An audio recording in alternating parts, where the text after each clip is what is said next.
Konnichiwa mga sis! Welcome to a day in my life here in Japan.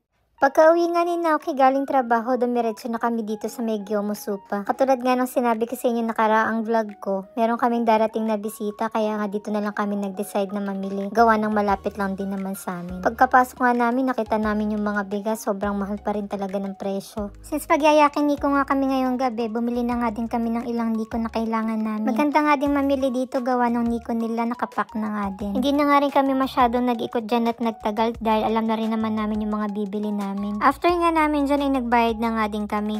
Nung pauwi na nga kami, nadaanan ko pa tong Jihanki na to, nandito yung pinaka-paborito kong kape. Pagdating nga namin ng bahay, nag-asikaso na nga si Naoki ng mga hugasin tapos naligo na rin ako.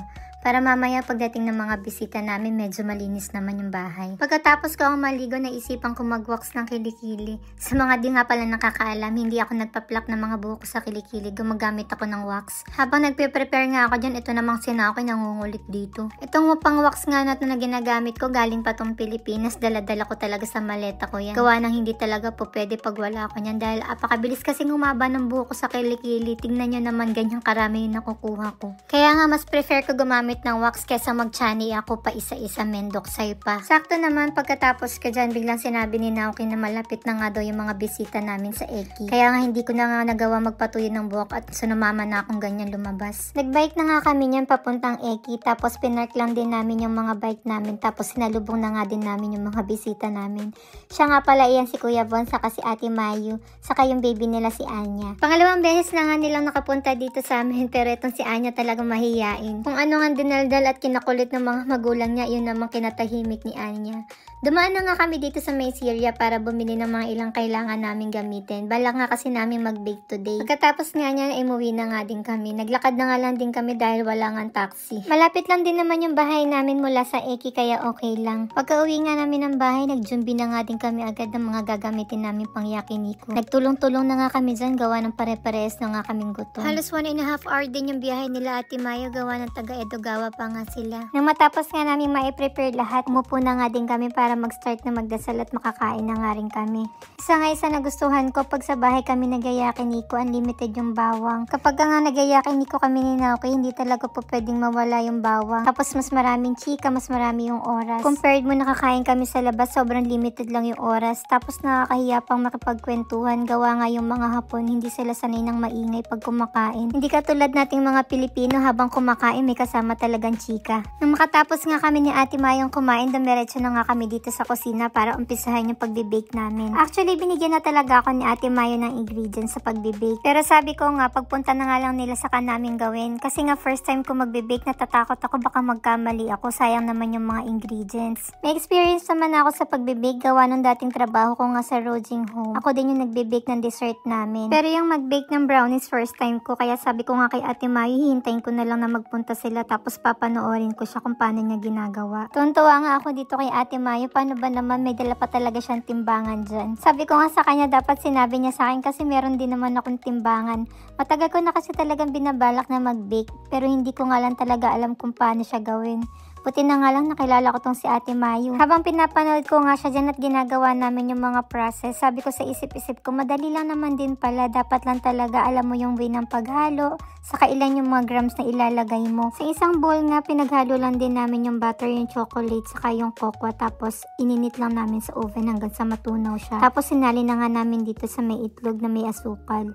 4 na large eggs nga yung ginamit namin dyan, tapos white and brown sugar yung ginamit namin.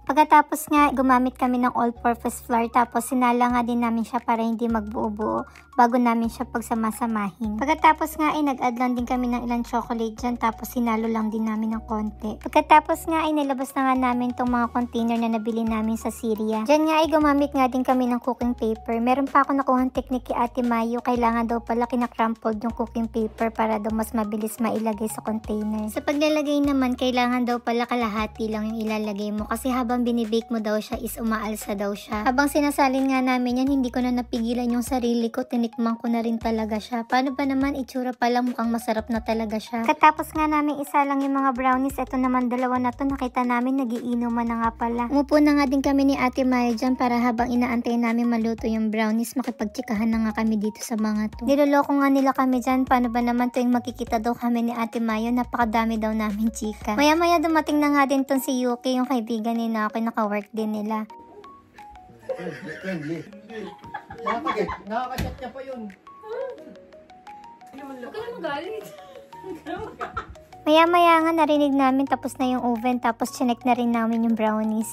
Medyo nasunog nga siya, tapos pinatikim ko na agad kay Naoki. Sa lasa naman, sakto lang naman daw yung tamis, tapos sa pagiging crunchy, nagustuhan din naman nila. Ito naman si Kuya Bon, maya-maya, Diyos ko, lasing na agad.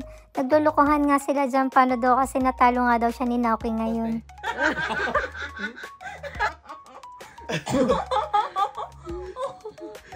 Sino ba mahina? Maya-maya nga ayan si Kuya Bon, bagsak na nakahiga na sa kwarto.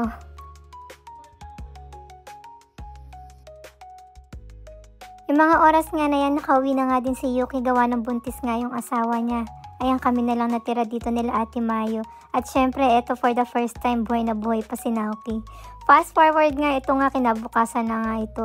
Tapos na nga kaming kumain yan, tapos nagkukwentuhan na lang. Nagpahinga nga lang sila dyan saglit, tapos nag-aayaan na nga rin silang umuwi. Gawa ng maya-maya nga ay uulan. Tapos bala pa nga daw ni Ate Mayo na magkaimono today. Naisipan na nga namin sumabay papunta ng Eki, gawa na magpapacoin laundry din kami. Malapit na nga din kasing mag-winter, kailangan na namin palaban tong mga comforter namin. Since makakapal nga siya, hindi kakayanin ng washing machine namin. Mga oras nga na yan, nagpaalam na nga din sila para umuwi. Tapos kami naman dumiretso na nga kami dito sa may coin laundry. Buti na nga lang din kamo, malapit lang dito sa Eki yung pupuntahan namin coin laundry. Tapos pagdating namin saka biglang bumuhos yung ulan. Pagdating nga din namin, ang dami nga ding tao. Pagpasok nga namin dyan, medyo nangangapa pa kami, gawa ng first time nga namin gagawin to. Habang nagtitingin-tingin nga kami dyan, nakakita pa ako ng washing machine kung saan pwede mong laban yung sapatos mo, tapos pwede ka din mag-dryer. Maghuhulog ka lang ng 100 yen, tapos pwede mo siyang i-dryer for 20 minutes. Dahil first time nga namin dito, hindi pa namin alam yung gagawin, nagpapalit muna si Naoki ng 1,000 yen kasi nga hindi pa pwede yung isang lapad. Pwede ka naman gumamit ng cash dito, especially coin, kaya nga coin laundry siya. Pero sabi ko nga, kumuha na nga din kami ng coin laundry card. Kasi daw meron ka makukuhang points pag ginamit mo to. Dito nga din sa machine na to kung saan pwede kang makabili ng card. Nung makabili na nga kami ng card, nilagyan nga lang din namin siya ng laman. Pagkatapos hindi yung gagamitin namin pag naglaban na kami. Dito nga ay pwede mong linisin muna yung gagamitin mong washing machine. Libre lang naman siya, for 2 minutes pwede mo siyang linisin.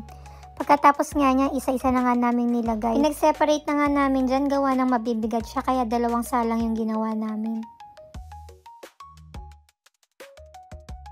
Habang inaantay nga namin yung mga sinalang namin, naisipan ko munang i-edit yung mga ginawa kong vlog. Tapos itong si Naoki, nainip na rin siya, kaya nag-ML na lang siya habang nag-iintay kami.